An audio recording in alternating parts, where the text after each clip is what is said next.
Hey Laura, I'm going to go ahead and do a quick little video critique here of what you sent me.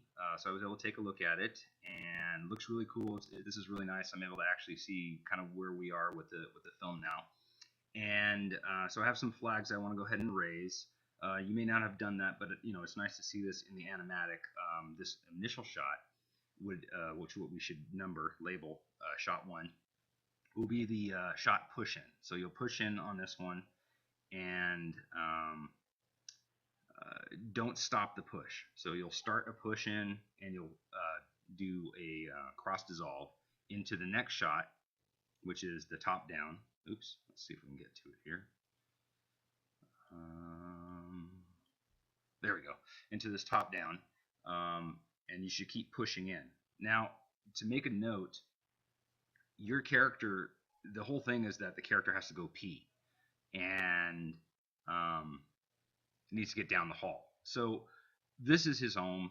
He's very used to it. He knows this is stuff he's manifested in his head before, potentially. I mean, if you're a kid, you kind of have these things in your head, the things that freak you out. And I think that when we start, instead of him being asleep, we should have him be awake already, and kind of like getting up the nerve to go to the bathroom, instead of rather him being woken up by hearing something. Because that, to me, that doesn't make any sense. Like, I woke up and I heard something, and now I have to go pee. So instead, he's got to go pee, but he's apprehensive to do so because he's afraid of what's outside the door. Make sense? Hopefully that kind of resonates a little bit better for you. So here, it's almost like he heard something, and instead, he should just be sitting there kind of a little antsy. And he's like, finally gets up the gump, and he says, okay, Teddy Bear, let's go. Let's do this. I know what's going on, but let's do this.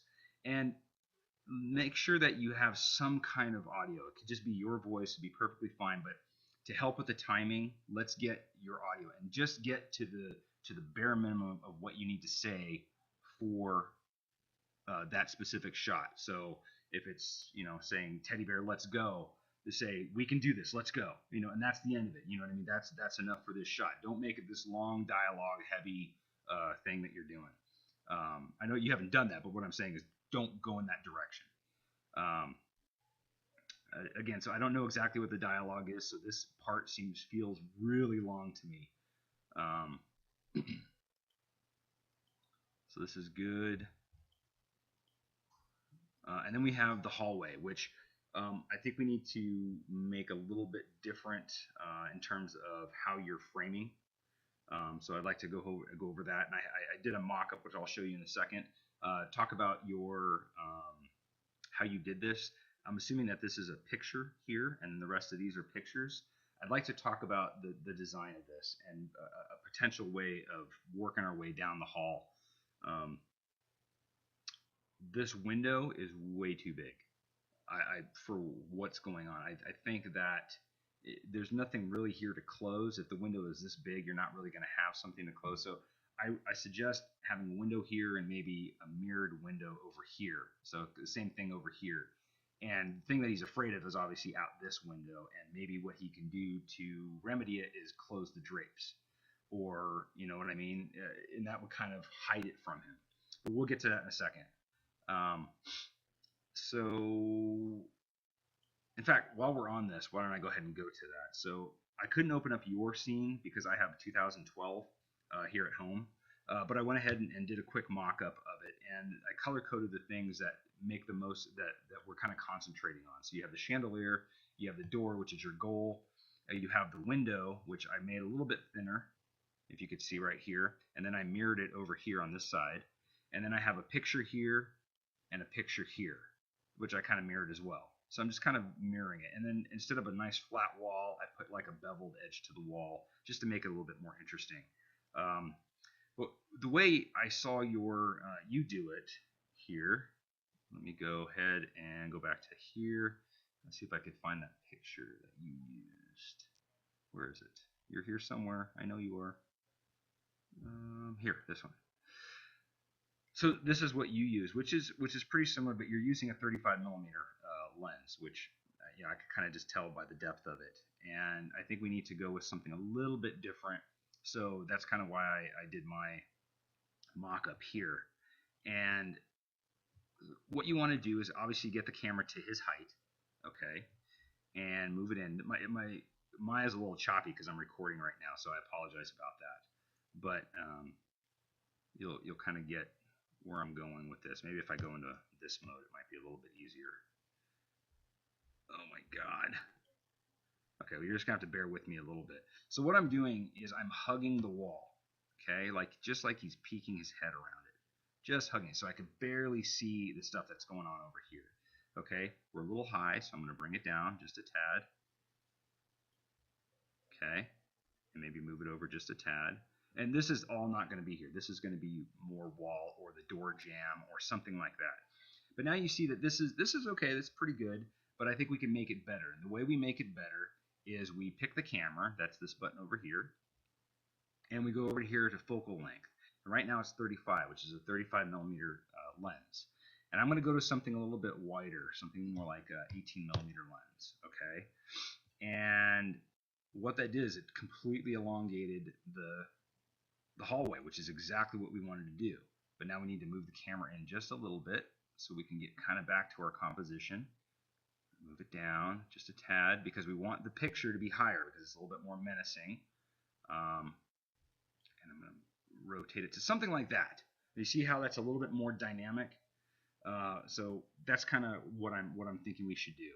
I'm also considering having you do kind of like a crisscross thing. So if we look from it from a top-down view, let me change this to top, and I'll go into 4 so that we can kind of see it a little bit better. Oh my God, let me zoom out just a tad. Wow, this is really choppy. Man. Sorry. I'm just trying to get to, there we go. Okay, so you start out over here, and here's the picture, and then here's the window, and then here's the chandelier, and then here's the door, the goal. So I think that if you were to, right now you have your tree thing over here, and you have your picture thing over here, and then I think you have your chandelier thing kind of around here, and then you have the door. So I think that we should, when he opens his door, the first thing that he sees is something that scares him. It kind of makes the most sense. So having the picture be right here is a great idea. Either that, or you could put it right here because it's around the door where he doesn't see it just yet. But then I think that if we did kind of like a zigzaggy thing instead of just doing like a straight down thing, it makes it a little bit more interesting. So consider that. So maybe the trees over here, or maybe the picture's over here and the trees over here. So you're doing this zig, zag, and going this way. If that makes any sense to you. So hopefully you kind of see where I'm going with that, and we can make this a little bit more interesting in how he goes down the hall. Okay, so moving back on. We have, let's see here, I don't need that right now. Where was I? Animatic. Okay, so let's go through the animatic a little bit more. So you have him going down the hall, and there's the picture, which I think maybe you put it on that side, which is kind of nice. But then he turns that way. He turns this way, so that's kind of a little deceiving. So you might need to just flip this image. You might need to flip it so that he's looking this way. Consider that, okay? Because he's kind of looking as though the picture's on this side of the composition. When I see this, to me it makes it feel like he's standing right here and he's looking at this picture. So instead, he needs to be looking over his right shoulder at the picture over here. So by flipping this image, so that don't redraw, just flip it. He'll be looking the right direction. So that's cool. It kind of scares him.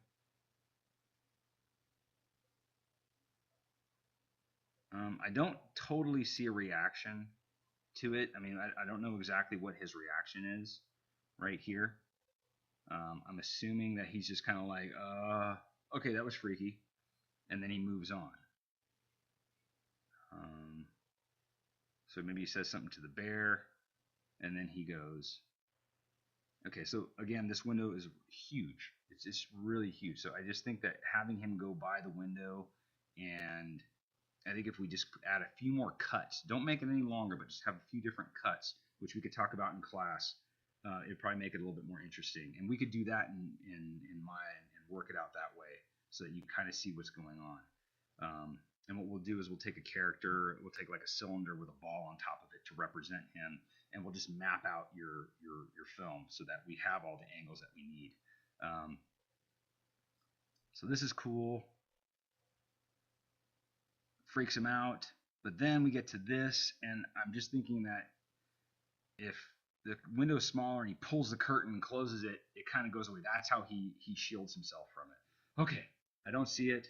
Now I can move on. Something like that. You know what I'm saying? Because if you close the windowsill, I know we kind of brought that up in class, but it doesn't really solve the problem.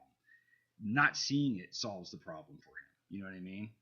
So then we move on, and here he looks angry at the teddy bear, like he's scolding the teddy bear or something like that. So I'm kind of curious what you're getting at with this, which is why I think the dialogue would definitely help in this case.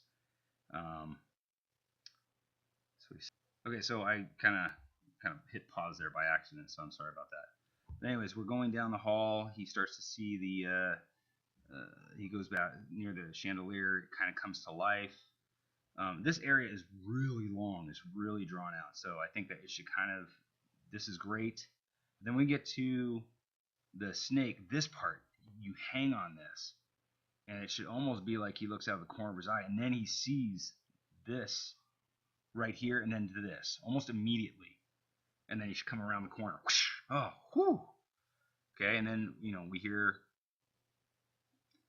the toilet flush, and then he gets back into bed, and he's happy sleeping, and we see the bear.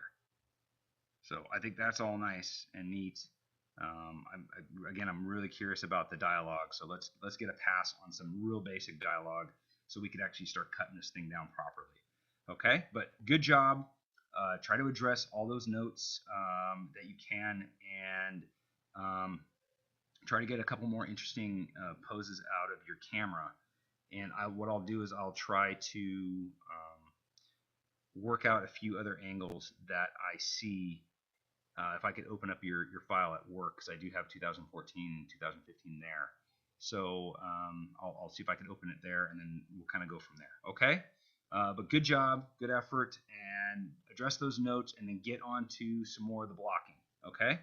All right, we'll talk to you later. All right, take care. Bye.